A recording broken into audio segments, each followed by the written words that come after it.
Pak Alex, Pak Alex. Selamat pagi Pak Pak, Anton.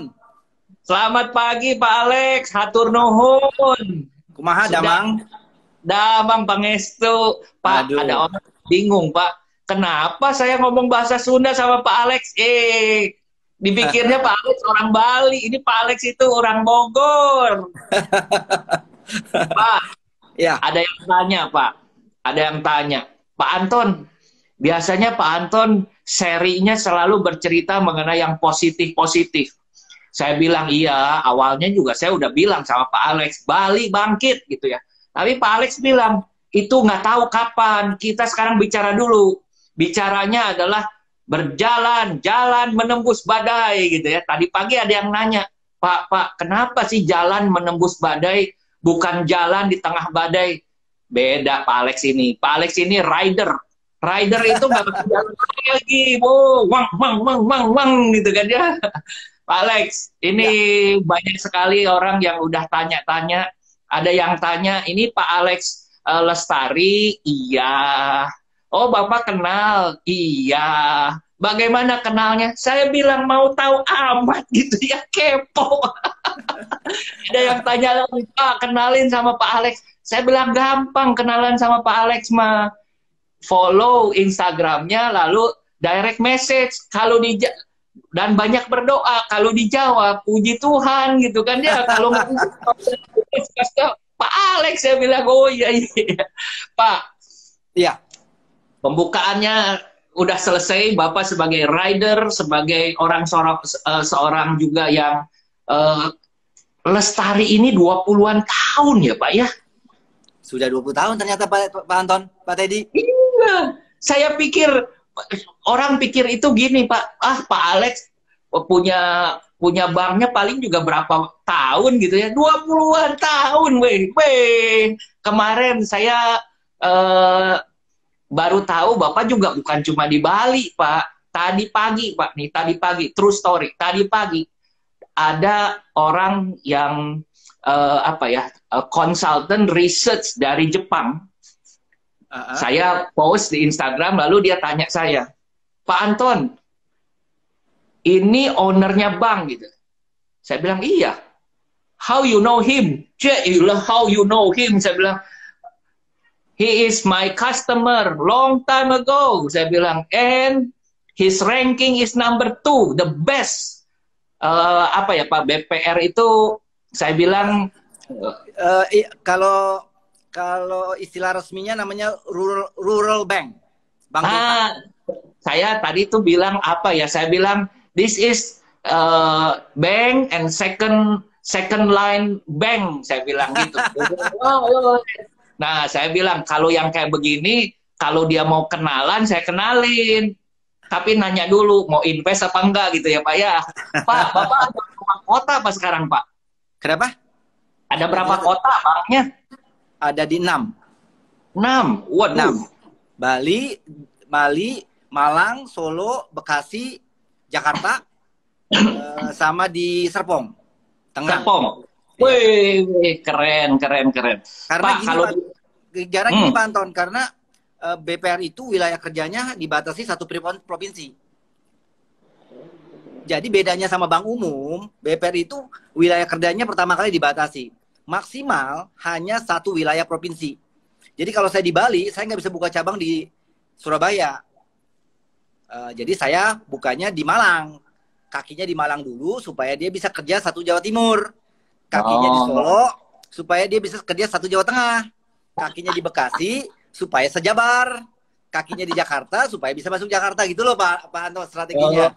Jadi dari kota ke kota, dari kota kecil dulu. Jadi strateginya mau cetung lah. Dari kampung ya. Dari kampung udah rame di kampung baru masuk Jakarta gitu loh Pak Anton. Pak, ya sudah ada 6. Saya ngelihat tulisan, saya nggak tahu dari mana lagi, saya udah lupa, baca-baca banyak gitu. Bapak menulis ranking nomor 2. Maksudnya ranking nomor 2 Bank BPR aset. Jadi bank itu biasa dinilai dari asetnya, aset kelolaannya. Semakin besar aset kelolaannya, dianggap banknya quote unquote semakin besar. Jadi kalau dari kelas BPR Lestari Bali ya, itu sekarang mengelola aset sekitar 6 triliun.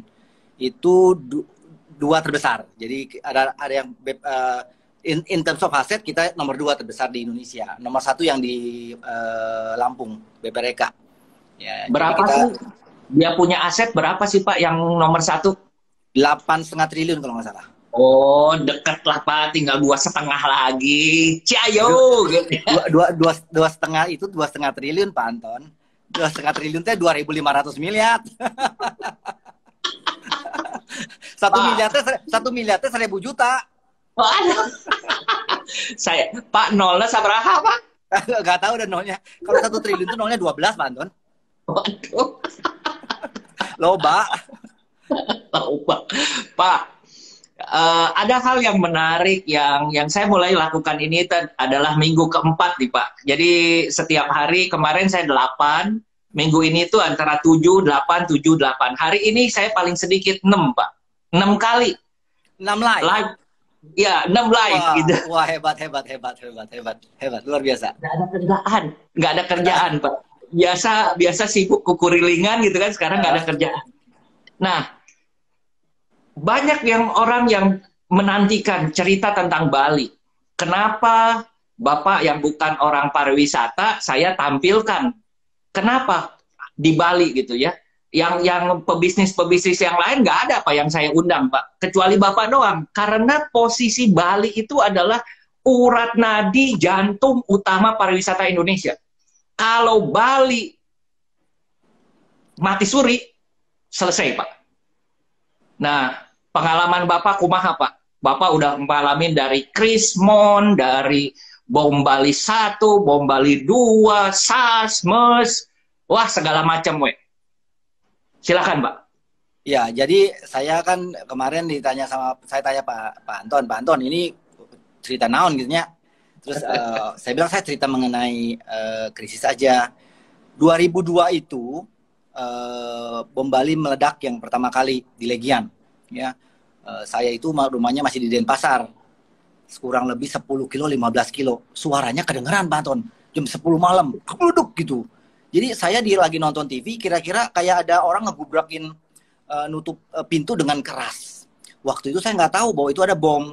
Jadi belakangan jam 2 pagi saya baru dengar ada bom meledak di Legian. Pagi-paginya saya ke sana, kemudian itu jalan Legian kayak kawah gunung berapi. Besar sekali lubangnya, ya. Udah ada polis lain segala macam. Nah, saya waktu itu masih punya toko satu di Jalan Seminyak. Saya nengokin toko saya jangan-jangan habis nggak digarong gitu kan. Kaca-kaca toko pada pecah di Bali pada waktu sepanjang Jalan Legian sampai Seminyak tuh Pak Anton, kacanya pecah, cuma nggak ada yang ngejarah. Jadi toko terbuka aja udah, tapi nggak jarah, jadi nggak ada yang ngejarah gitu kan. Nah, yang mengerikan adalah setelah itu Balinya sepi sekali. Jadi kalau sekarang kita ke jalan Pantai Kute biasa kan rame, itu nggak ada orang. Kalau kita ke Nusa Dua, itu hotel-hotel masih taruh deck chair di pantai buat para bule pada ngejemur kan. Eta teh saha. Nggak ada orang. Kosong pisan. Jadi orang tapi orang masih kerja, itu deck chair masih dibawa dipasang gitu kan. Tapi nggak ada orang. Ngeri pisan. Jadi waktu itu kan kita udah ngebayang ini gimana caranya hotel pada bangkrut, segala macam begitu kan. So situasinya kayak sekarang. Waktu 2002 itu sama sekarang ya sama, nggak ada orang. Dan bukan 2002, 2005 lagi begitu. Bom Bali yang kedua kan di Cafe Derajas di Kute Square dan di Cafe Menega di Jimbaran. Yang menarik di waktu tahun 2002 ketika bom meledak, saya lagi makan malam di rumah Pak Joger. Yang kedua 2005. Oh, 2005. Yang kedua 2005. Saya lagi makan malam di rumah Pak Joger. Begitu dengar bom meledak, ada bom lagi meledak. Waduh, kan stres kan? Itu cilaka sih tuh. Bali sepi lagi, ya kan? Nggak ada bisnis lagi. Terus kredit pada macet lagi gitu kan. Waduh, cilaka saya bilang gitu kan. Makan teh nggak tenang. Waduh, nggak tenang gitu kan. Terus Pak Joger ngelihat saya nggak tenang sepanjang dinner tuh resah gitu kan. Terus Pak Joger ngeledekin saya, Lex, dia bilang gitu, itu kan teroris ngebom nggak minta izin sama saya. Kalau minta izin sama saya nggak kasih, dia bilang gitu kan. Jadi style Pak Joger kan kayak gitu kan. Jadi apa artinya ya? Jadi dia bilang itu kan nggak bisa kita kontrol, ya. Jadi kalau sekarang kita fokus sama sesuatu yang terus kita nyalain teroris, meratapi nasib segala macam, kan nggak berubah keadaan. Dia bilang tuh, Pak, teroris itu nggak minta izin sama saya. Kalau minta izin sama saya nggak kasih, kata Pak Joger. Bali sepi lagi, Pak. Persis 2002. Saya punya kawan punya toko punya toko pakaian pantai, toko surfing. Ya, toko surfer itu di Jalan Legian. Jadi saya main ke sana sore-sore gitu kan. Terus dia bilang, Alex, ini bule orangnya, pemilik tokonya. Lux, diajak saya keluar jalan Legian. Lux, no bule. Sambil matanya berkaca-kaca, ya kan. So, artinya gini, maksud saya gini. Hari ini 2002 karena kejadian, 2005 juga kejadian, sekarang 2020 gitu. Maksud saya ini bukan yang sekali Bali begini. Ya, 2002 sepi and then we bounce back, ya. 2005 juga kita krisis and kita bounce back, ya. And then sekarang 2020 saya kok yakin bahwa kita akan bisa lewatin krisis ini. Memang akan selama waktu tertentu kita akan suffer, ya. Tetapi setelah ini Bali akan kembali back to normal, mungkin stronger than ever. Karena 2002 saya pernah ngalamin, 2005 pernah ngalamin. Sekarang jadi, ya sekarang sih galau, ya. Sama juga galaunya, ya kan. Cuma sih bilang, dulu kan juga sama galaunya, ya. Saya ngomong sama istri saya, ini gimana nih? Kalau balik kayak begini nggak ada orang gitu kan. Tetapi dalam waktu setahun, 2 tahun, 3 tahun, and then we life back to normal. Jadi menurut saya, this too will pass, ya. Tidak ada badai yang tidak berlalu. Kita di Bali sudah punya pengalaman melewati krisis ini, dan krisis ini pada saat kejadiannya sekarang kelihatannya lebih masif, tetapi menurut saya penyelesaiannya lebih sederhana karena penyelesaiannya adalah masalah kesehatan, masalah health. Habis diketemukan obatnya, setelah ketemu vaksinnya, orang pada jalan-jalan lagi, Pak Anton. Nah sekarang kalau mau jalan-jalan mau pada kemana? Hah? Mau pada kemana? Ke Bali. Ke Bali lah, itu maksud saya. Jadi oke. Now sekarang kita sabar, lewatin dulu aja, ya kan? Lewatin periode ini. Ada kehidupan nanti di seberang sana. Nah, akan ada kehidupan. Dan feeling saya penyelesaiannya akan lebih cepat daripada lambat. Ya, will be sooner than the later. Karena isunya cuma isu kesehatan. Oke. Tapi ada hal yang menarik nih Pak. 2002 bom Bali 1, 2005 bom Bali 2, 2003 ada SARS. Tadi Bapak belum cerita SARS-nya.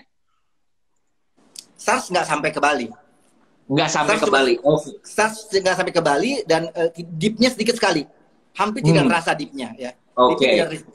Oke. Nah, 2002, 2005 ada bom Bali, orang asing takut datang. Tapi yang datang, saya masih ingat waktu itu, correct me if I'm wrong, yang datang adalah domestik, Pak. Iya. Karena murah, segala macamnya murah. Iya. Datang domestik gitu ya. Iya. Tapi sekarang domestik juga mau datang, Pak. Belum datang. Karakteristiknya akan berbeda-beda. Saya bilang karakteristiknya berbeda. Sekarang isunya isu kesehatan. Ya kan? Tetapi sekarang saya bilang, kalau sekarang ketemu vaksinnya, ya Pak Anton mau jalan-jalan kemana? Ayo. Pak, oke. Ini menarik lagi. Saya manggil orang Kalbe Pharma. Kalbe Internasional, dia GM dan dia posisinya adalah think tank. Jadi tukang mikir. Kantor dia di Singapura dan dia keluar negeri gitu ya. Lalu saya bertanya seperti itu, masa sih kita nggak bisa? Dia juga jualan vaksin. Masa sih nggak bisa? Lalu dia bilang begini, ini ada hal yang menarik soal vaksin ini katanya. Satu adalah yang normal adalah 18 bulan. Ini SOP-nya. Tetapi WHO sekarang menyetujui untuk mempercepatnya menjadi 10 bulan. vaksinnya sudah diketemukan, tetapi prosesnya tetap harus jalan 10 bulan. Ini yang pertama. Yang kedua, pada waktu SARS, MERS, itu sudah orang udah nyari ke situ. Tapi belum tuntas juga, belum ketemu, karena dia ternyata virus corona ini mutasi Pak, terus Pak. Jadi seperti kayak sekarang ini, konon sudah ada lebih daripada 3 variannya. Berbeda, yang di Wuhan berbeda dengan yang di Amerika, berbeda lagi dengan yang di Eropa. Nah, yang menarik lagi adalah bahwa ada satu kasus, ini vaksin demam berdarah. Diproses 15 tahun. 15 tahun. Tetapi pada waktu di launching, hanya beberapa bulan di stop. Itu adalah 2 tahun yang lalu. 2 tahun yang lalu vaksin demam berdarah di stop, gara-garanya adalah ternyata apa yang dites belum ketemu total, karena ada banyak sekali orang yang disuntik vaksin ini alerginya berbeda-beda. Nah, ini saya nggak bicara bahwa soal vaksin negatif. Mudah-mudahan setiap hari saya bicaranya juga, doanya juga vaksin cepat datang gitu ya. Kalau nggak datang, aduh Pak,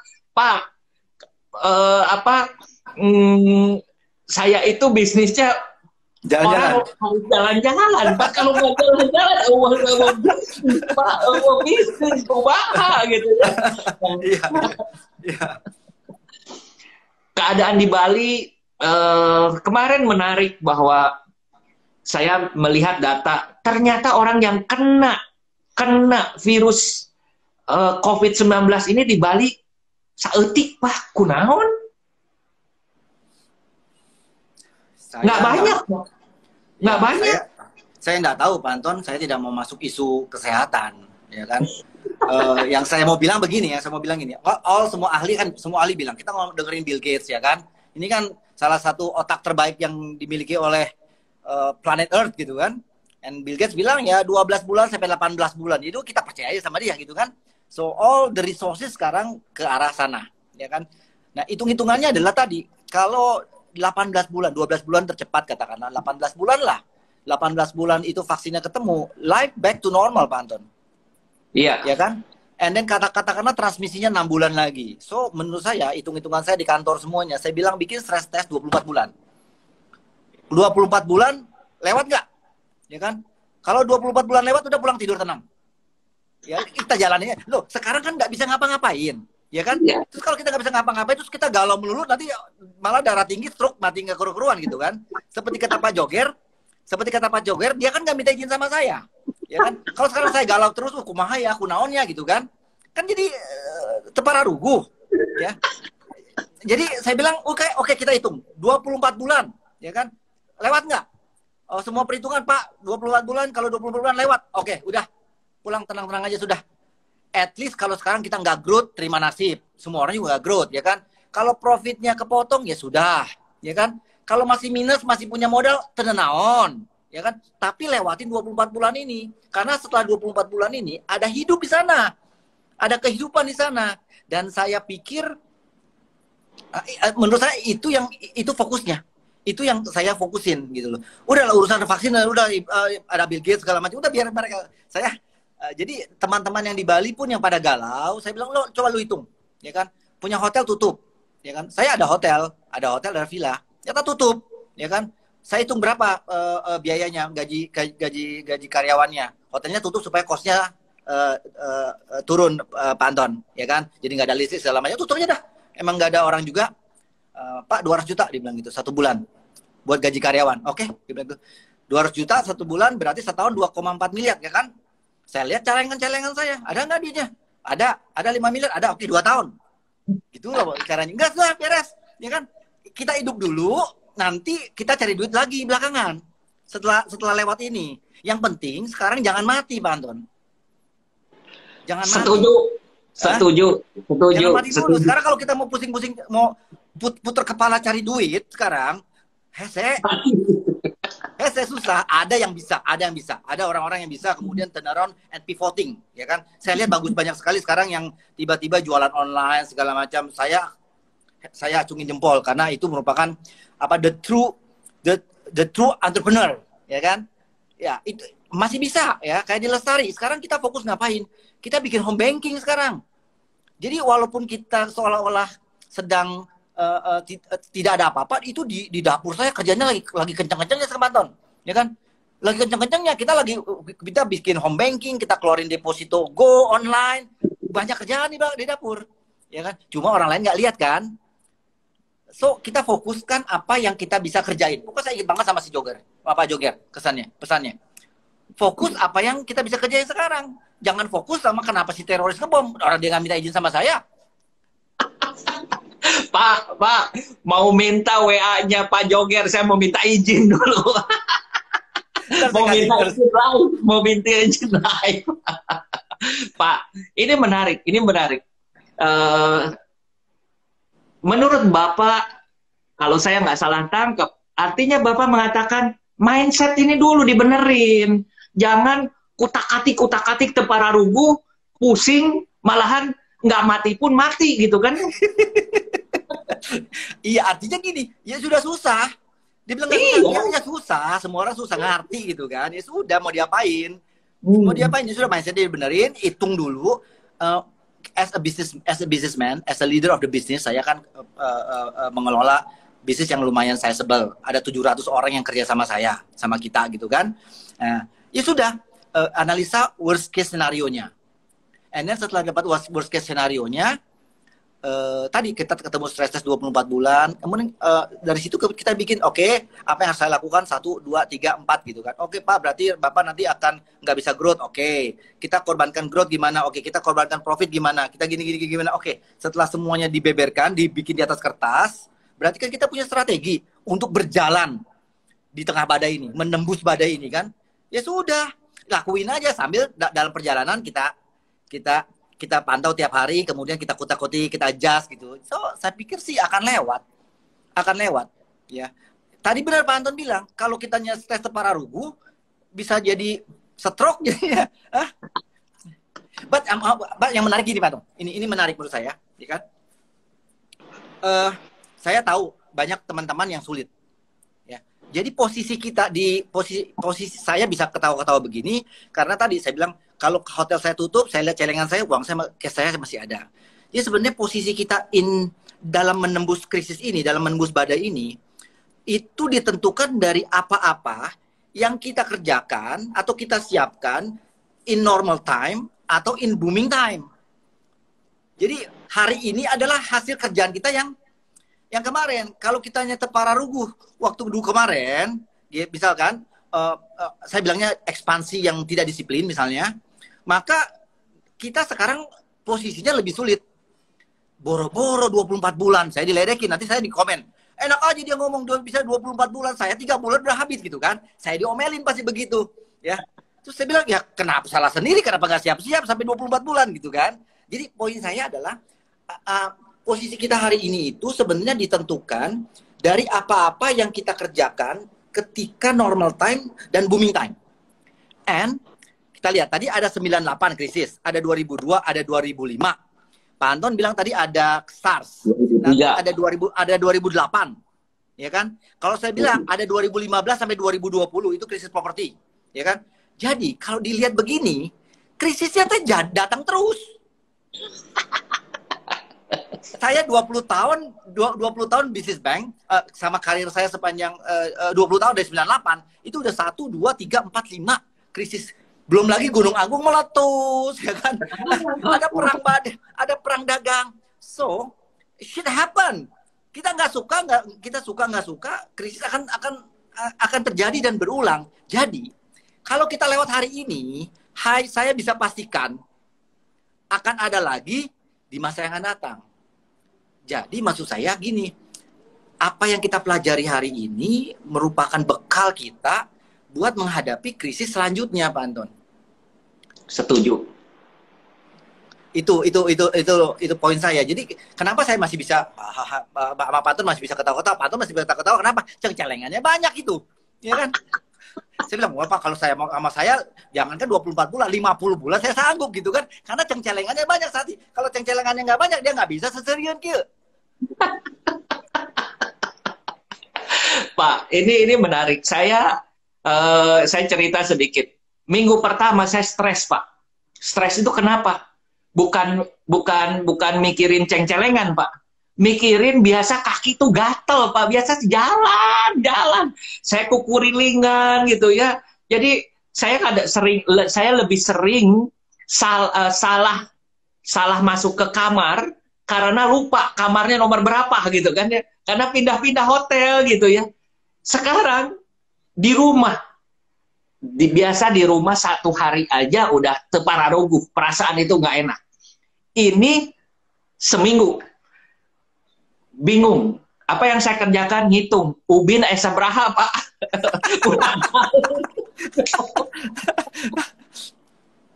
Minggu kedua saya mulai lihat, ada yang nge-zoom katanya. Oh ya, ikutan zoom. Tapi nggak enak, punya pengalaman yang enak. Ada yang intruder lah, penyusup lah, begini, begitu. Terus saya lihat lagi, ada live IG. Live IG lebih gampang. Saya nggak peduli ada yang nonton apa enggak. Pokoknya saya ngomong aja, tapi bisa berdua gitu ya. Kalau YouTube sendirian, Facebook sendirian. Ini bisa berdua, nih bisa hahaha gitu kan ya. Mulai. Saya nyoba hari pertama 1. Tapi ternyata 1 terlalu pendek, Pak, karena cuma 60 menit. Saya bikin 2, besoknya bikin 2. Jadi 2 kali 60 menit sehari tuh, Pak. Mulai rada enak gitu ya. Mulai tanya-tanya, mulai perkenalan pertama jauh-jauh, Pak. Ternyata banyak yang follow saya itu dari Aceh, dari Papua, dari Purwakarta, banyak gitu kan. Ada yang dari Brunei, dari Malaysia gitu ya. Waduh, saya tuh resep. Ada mainan baru. Minggu ketiga 4 kali, Pak, sehari, Pak. Istri saya bilang, gila, betah di kamar gitu ya. Hebat. Minggu kemarin 6, 7, ada 1 hari 10, Pak. 10. Waduh. Itu, 10 Pak. 10 jam, Anton. 10 jam. Tapi seneng, Pak. Senengnya kenapa? Begitu saya bangun, saya rasanya udah tidur lagi, Pak. Semua kerjaan begitu ya. Waduh, resep, Pak, resep. Nah, ini, jadi kegiatannya sekarang mau ngapain coba? Sekarang saya masih sehari 2 kali masih nge-zoom, Pak, sama staff. Sekarang waktunya nih, Pak. Bapak hubungan dengan staff gimana, Pak? Pakai Zoom juga kan? Saya nggak pakai Zoom. Saya orang WA. Oh, oke, WA. Saya Pak, coba pakai Zoom, Pak. Pakai Zoom. Saya jadi nge-WA aja. Tapi saya masih ke kantor. Oh, saya masih ke kantor. Kok bisa? Bang nggak boleh tutup kan? Oh, oke. Jadi Bang mah buka. Bang nggak boleh tutup. Cuma yang non esensial, karyawan yang non esensial, saya rumahkan supaya nggak terlalu banyak. Jadi hampir separuh itu di rumah. Tapi yang esensial masih kerja. Kalau orang mau cari deposito, mau tarik duit segala macam, masa nggak bisa? Jadi Bang nggak boleh tutup. Jadi saya masih kerja. Cuma kalau mungkin seminggu sekali atau 2 kali saya meeting sama board of director.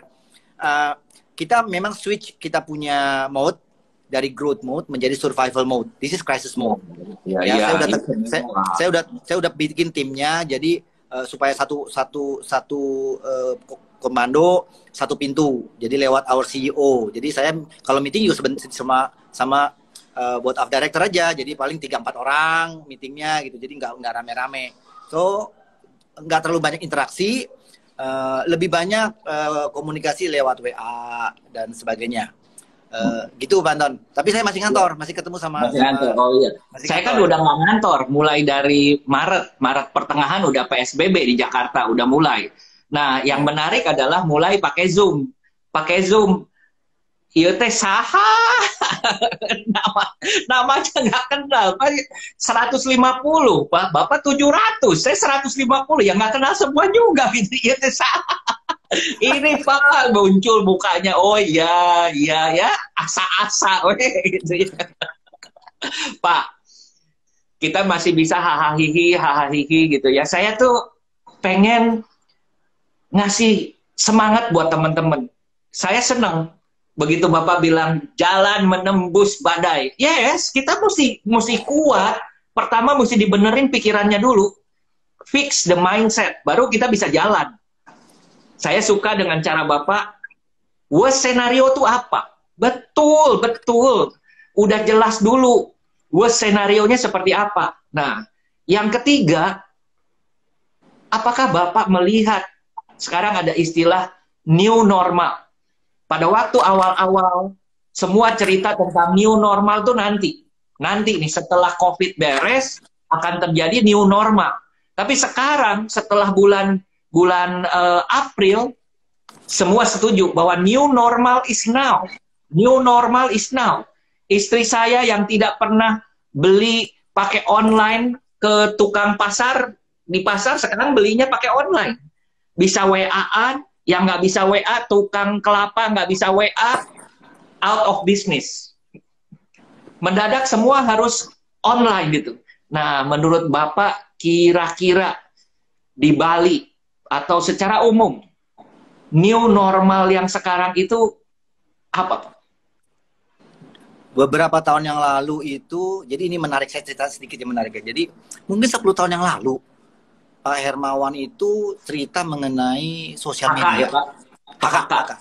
Yes. Cerita mengenai sosial media. Alex, you have to have Twitter, dibilang gitu kan. Saya bilang, Pak, eta teh naon? Ya kan? Eta teh naon? Facebook dan Twitter segala macam. Itu 10 tahun atau mungkin 12 tahun yang lalu tuh. Pak Hermawan ngomong gitu sama saya. He's a very visionary. Ya, orang belum rame gitu kan. And then sekarang kita rame di sosial media segala macam. 4-5 tahun yang lalu saya bikin entrepreneur festival. Dan temanya satu, go online or go home. Jadi kalau Anda punya bisnis, nggak ada online divisions atau nggak mulai memikirkan strategi online, ya go home aja gitu kan. Karena ini gerakan akan semakin memuat, ya akan menjadi tren baru gitu kan. Dan now akselerasi yang terjadi nih Pak Anton, ya kan. Sekarang ini akselerasi, jadi yang tadinya evolusinya akan 2-3 tahun lagi, ini dipercepat dalam 3 bulan. Dipaksa orang. Ya, jadi ini konfirmasi bahwa digital online itu is a new normal. Jadi kalau sekarang kita punya bisnis, you have to think really hard about untuk masuk ke digital. Ya, kalau kita nggak bisa migrasi ke sana, kalau nggak ada sebagian dari bisnis kita yang kemudian ada quote unquote digitalnya, you better go home. Setuju, Pak. Setuju, ya. Dan menariknya, kita udah bikin begini. Jadi kita udah bikin Lestari Mobile kan, mobile banking ala BPR Lestari, ya kan. Saya bangga banget nih, ya saya bangga banget karena ini BPR pertama yang bisa launching kayak begitu gitu kan. Tapi memang masih ada kendalanya. Kadang-kadang kalau login puter gitu, ya kan. Kalau dibandingin sama BCA kan buka cepet gitu kan. Eta teh hese Pak Anton. Eta teh super hese. Itu nggak gampang ternyata kan. Nah, kita udah mulai ada Lestari Mobile segala macam. And then now pandemi COVID ini kan. Jadi kita malah bikin campaign sekarang, home banking. Saya malah meluncurkan satu produk sekarang, namanya Deposito Go. Orang bisa taruh deposito pakai handphone, bisa memain. Saya taruh deposito dia bisa pakai handphone. Jadi menurut saya kita di BPR Lestari, I think kita cukup baik menjalani krisis ini. Ya, kita cukup baik lah. Ya, semua juga suffer. Tapi menurut saya, oke, kita masih bisa melakukan sesuatu yang mungkin kompetitor saya nggak kerjain. So we are in the better positions to ride this wave, to ride this crisis. So at the other side, nanti kita itu mungkin langsung gigi 3. Setelah ini selesai, saya bisa langsung gigi 3, tancap gas lagi Pak Anton. Kalau lewat ini gitu kan. Jadi ya, saya setuju sekali. This is the new normal. And kalau kita punya bisnis sekarang, apapun bisnisnya, we have to think very serious ya, about going online, about digitalisasi dan and so on. Dengan versinya masing-masing. Betul. Ada saya mau menambahkan. Karena banyak sekali orang berpikir bahwa online itu adalah teknologi. Online itu ada 2. satu yang Bapak lakukan itu adalah online teknologinya. Sebelumnya Bapak tapi pasti sudah melakukan, yaitu appearance, hadir online. Contoh, saya bukan online travel agent, tetapi saya hadir secara online. Ada di mana-mana, jadi kalau orang nyari, itu bisa. Nah, ini yang seringkali jadi pemikiran yang salah. Termasuk juga misalnya Pak Joger nih. Pak Joger pasti tidak bisa transaksi online, tetapi dia online-nya sudah ada. Jadi kalau orang search Joger muncul gitu. Nah, itu aja yang perlu. Present. Iya, present, betul. Jadi tukang sayur, tukang kelapa di pasar nggak perlu punya sistem yang canggih begini. Wah, tak titik nggak perlu. Tapi begitu kita cari tukang sayur itu ada. Bisa pakai SMS, bisa pakai WA, bisa diantar. Yang penting itu. Nah, itu Pak, seringkali salah. Saya itu kemarin ngomong sama Denny Santoso, Pak. Saya bilang, Den, sorry Den, gua nggak sampai, gua nggak nyampe nih. Sama. Tiap kali ngajar, saya tuh kebagian bengongnya, Pak. Jadi, padahal teman-teman tuh bilang, wah Pak Anton tuh, nggak gaptek, ini itu segala macam. 5 tahun yang lalu saya sudah memikirkan bagaimana kerja di rumah, Pak. Makanya begitu Jakarta bilang, oke, besok nggak boleh masuk, saya tutup krek. Di Jakarta yang tutup krek begitu, yang kantor stafnya lebih dari 100, cuma saya, Pak. Yang lain nanya, Ton, kumaha? Bisa nggak masuk? Itu server di lock nggak? Saya bilang, server saya mah di cloud. Nggak bahaya gitu. Pak, zaman sekarang nanyanya server nggak bahaya disimpan di cloud.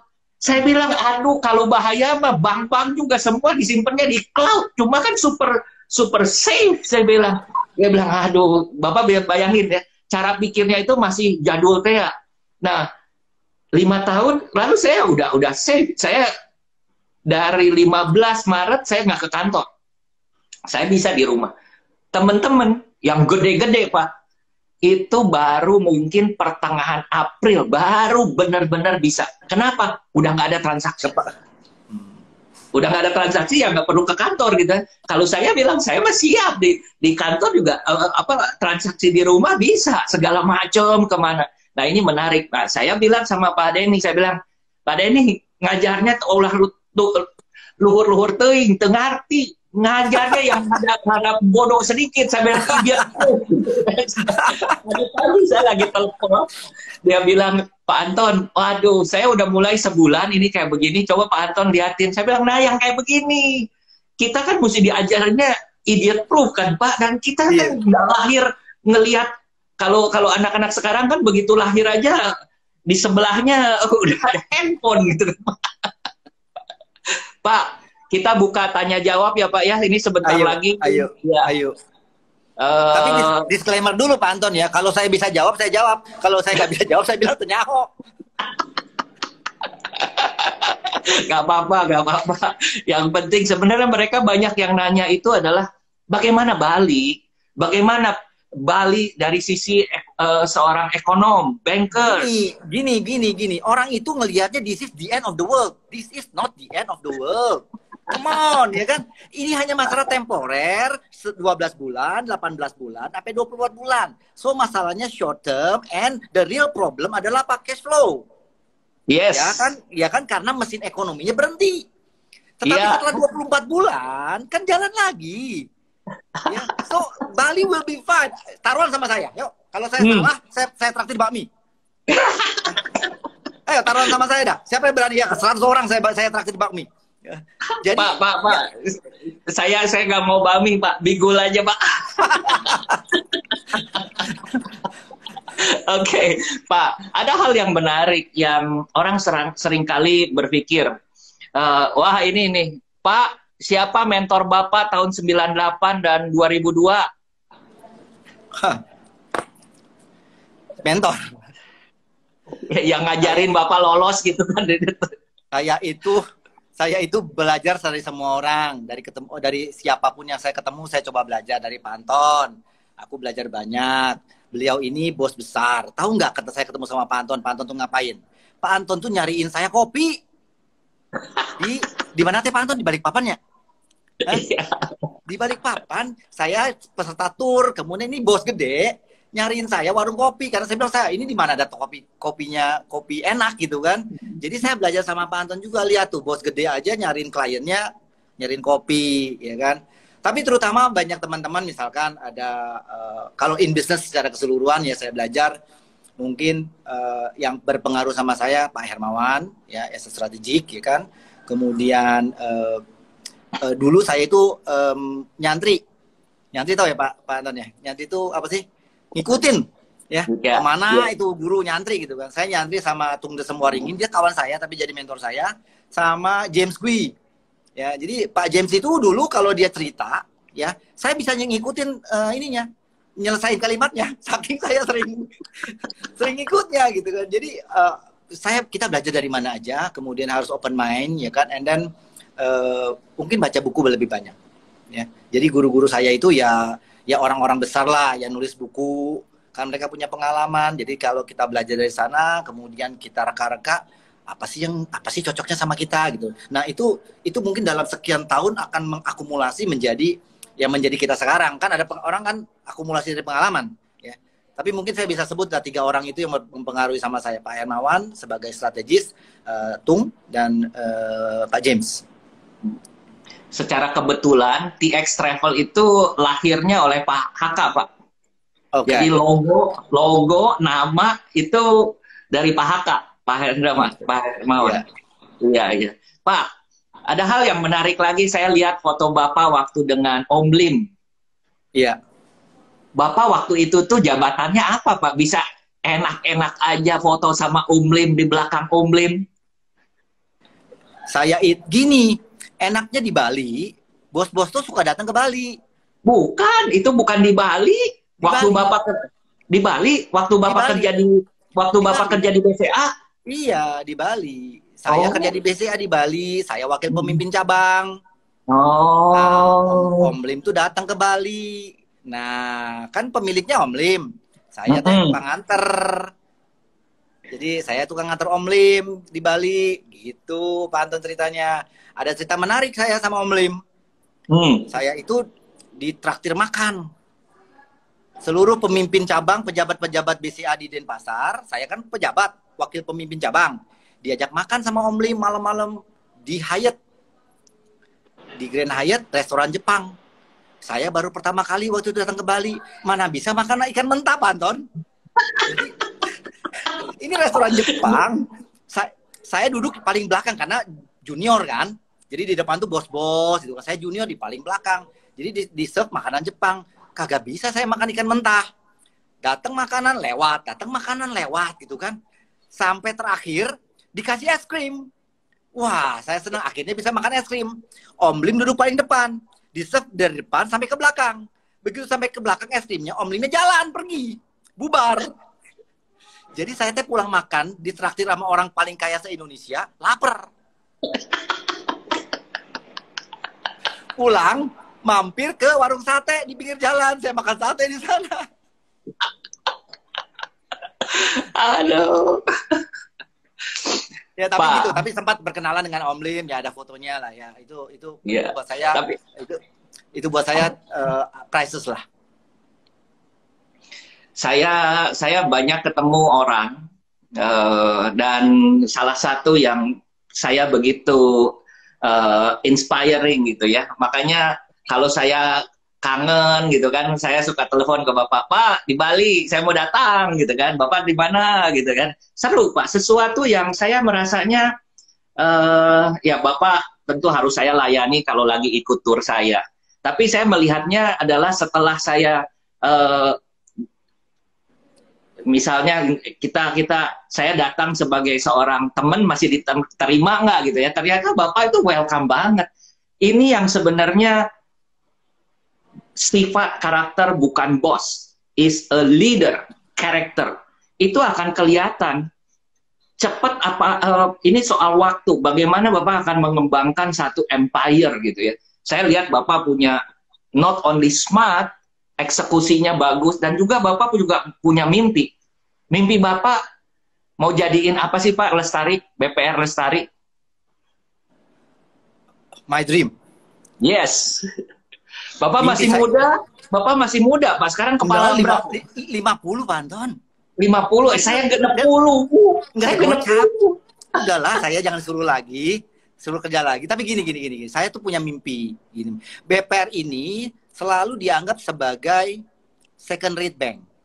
Yes. Ya, bank butut, ya, bank jelek, ya segala macam gitu loh. Saya tuh pingin sekali membuktikan bahwa kita juga bisa jadi bank yang bagus, kemudian sehat, profitable, dan seterusnya.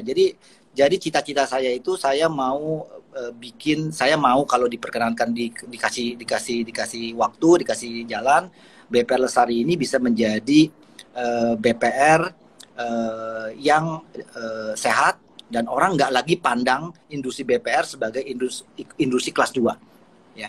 Dan saya cukup bisa lakukan di Bali. Di Bali kita cukup berhasil. Ya, relatively lah, nggak, tapi relatively kita berhasil lah di Bali. Kita di Bali itu ranking 6 in banking, ya. Jadi BPR Lestari itu cuma kalah sama BPD, Bank Mandiri, BRI, BCA sama BNI. Saya itu nomor genap, ya. Jadi ini teh Pak, not bad. Pak, Ya. lain kali cara ngitungnya salah Pak kalau begitu Pak. Nah, Saya nomor 2 di luar bank pemerintah. nomor 2 di luar ya. Nggak, artinya it can be done. Ya, it can be done. Di Bali saya bisa, ya kan. Walaupun saya butuh 20 tahun. Dan kemudian saya coba sekarang bagaimana ke luar Bali, di Jawa Timur segala macam. Mereka baru satu tahun 2 tahun, ya kan. Kita punya grand plan-nya, ya. Tapi tujuan saya, cita-cita saya tuh supaya jangan dipandang enteng. BPRT lumayan gitu loh maksudnya. Jadi cita-cita saya tuh itu aja sederhana, ya. Supaya kita nggak dipandang sebagai industri kelas 2 gitu loh. Ya, itu Pak Anton, cita-cita saya. Saya aminkan Pak. Dan saya lihat Bapak juga seorang persisten. Bapak persisten dan you do all the way out gitu ya. Saya pikir selain Jack Ma yang pernah manggung gaya Michael Jackson cuma Alex P. Chandra. You know Pak Anton, saya punya anak, ya kan? And then kemudian dia lihat saya pakai topi Michael Jackson. Entah nggak apa komentar dia? Dad, dia bilang, serious? Dia bilang, serious? Tanya gitu kan. I really wonder now everybody will take you seriously, dia bilang gitu. Keren Pak, keren. Itu nggak bisa dibuat-buat Pak. Itu harus keluar dari dalam hati, dan you show, not only show, you prove gitu Pak. Seneng banget Pak. Hari ini mudah-mudahan bermanfaat. Kita jalan menembus badai. Badai pasti berlalu. Dan saya pengen tetap quote terakhir adalah Bali harus bangkit gitu ya. Pasti Amin. Pak, taruhan sama saya. Saya terakhir makan bakmi, taruhan sama saya. Ya, pasti lewat. Ya kan? It is a matter of time, karena ini problemnya adalah problem cash flow dan jangka pendek. Jadi nggak ada masalah yang struktural. Ya, saya cerita sedikit ya. Kalau boleh ada waktu sedikit, saya cerita sedikit. Ada 5 menit, Okay. 5 menit. Oke, saya cerita ya. 2015 itu ada problem besar di Bali, ya kan? Dan di seluruh Indonesia. Karena setelah periode booming zamannya PSBY, and then kita memasuki periode untuk yang siklus yang mulai menurun. 2015 sampai 2020 itu kita sebut sebagai, di Bali saya sebutnya krisis merayap. Ya, karena problem properti. Why? Karena supply lebih besar daripada demand. Pak Anton pernah ke tempat saya kan, kita lihat hotel-hotel pada sepi kan? Ya kan? Saya bilang, Pak Anton itu problem. Kenapa? Karena supply-nya kebanyakan. 2010 orang teh berlomba-lomba masuk ke sektor properti. Semua orang bikin hotel. Ya kan? Tukang salon juga bikin hotel. Ya kan? Para motivator juga bikin hotel, jualan hotel. Everybody bikin hotel. Nah, ketika hotelnya jadi semuanya, kan supply-nya kebanyakan. Demand-nya ada, tapi tidak sebanyak supply. Itu problem yang lebih struktural. Itu nggak bisa diselesaikan dalam waktu singkat. Karena apa? Karena kita harus ikutin, begitu supply-nya diam, demand-nya naik kan, and kemudian ketemu kestabilan baru, new normal. Itu lebih lama. itu lebih lama nyelesain masalahnya. Ya merayap. Ini mah kagak lama. Begitu vaksin selesai, Pak Anton jalan lagi travelnya, bawa lagi tamu ke Bali. Hidup lagi. Coffee shopnya buka, hotelnya rame. Hidup lagi. Makanya saya bilang itu, gini, orang tuh cenderungnya ngeliatnya begini. Gimana ya Bali ya? Gimana ya? So, kadang-kadang mereka menganggap bahwa ini tuh the end of the world gitu loh. No, this is not the end of the world. Ini cuma sementara doang. Masalahnya masalah cash flow. Makanya ketika masalah cash flow, ngobatinnya bagaimana? Di restructure kredit-kreditnya. Iya kan? Ketika di restructure hidup nggak? Hidup semuanya. Dikasih waktu. Kapan dia bayarnya? Nanti bisnisnya buka lagi, warung bakminya buka lagi, coffee shopnya buka lagi, baru dia bisa bayar. Jadi jangan dijudge. Jadi kadang-kadang kita menilainya itu terlalu kelam. Terlalu dark, ya kan? Come on, it's okay. Ya sekarang menderita dulu lah, tapi after this ada kehidupan setelah COVID ini. Gitu Pak Anton. Keren Pak. Ntar last question. Pertama-tama kalau Bapak ini udah buka lagi, pengen naik motor ke mana Pak? Saya itu sebenarnya tahun ini sudah punya. Saya harusnya ke Flores dan sudah sewa motor untuk keliling Spanyol. Saya udah sewa motor, Pak Anton. Saya udah sewa motor. Kita akan berangkat 3 motor dari Indonesia keliling Spanyol 5 hari, gitu kan? Semuanya cancel. Jadi after this saya mau ke Spanyol.